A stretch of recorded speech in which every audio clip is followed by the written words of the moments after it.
And still in the Senate, discussions between the U.S. and the Jamaican governments regarding a review of the shipwright agreement have reached a settlement on most protocols.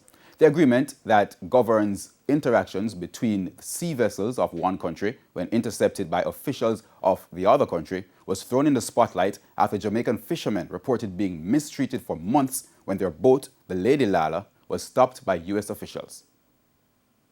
Leader of Government Business in the Senate and Foreign Affairs and Foreign Trade Minister Kamina Johnson-Smith on Friday gave an update on discussions taking place about the shipwright agreement between Jamaica and the United States. After a meeting this week, the draft proposal for a review were presented. Counter-proposals were also presented. With this latest round of exchanges now concluded, both sides have found agreement on the majority of proposed protocols. And a meeting is now being scheduled between us to iron out the handful of issues where there still remains a difference of opinion. The timely responses and the constructive engagement have maintained the spirit of cooperation between the parties and have provided some optimism that we will finalize these protocols within a reasonably short period of time. However, Opposition Senator Lambert Brown had concerns. In addition to requesting details, Senator Brown questioned if the new proposals would be made public so Jamaicans would know what to expect. In the case of the Lady Lala, that vessel was destroyed at sea by U.S. law enforcement officers late last year. The drug-related charges against the men aboard at the time were eventually dropped.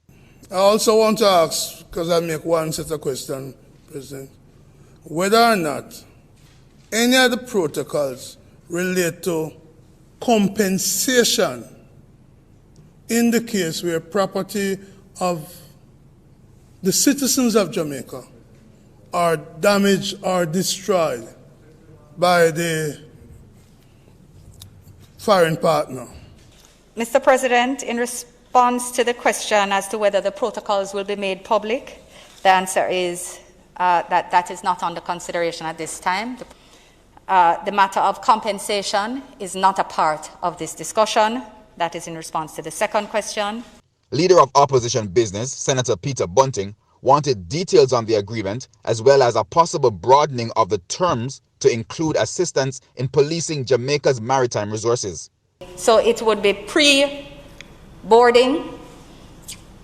after boarding, and upon arrival in the States.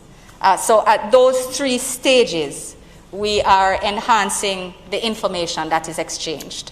And that is, I believe, what is the most that I think should reasonably be shared.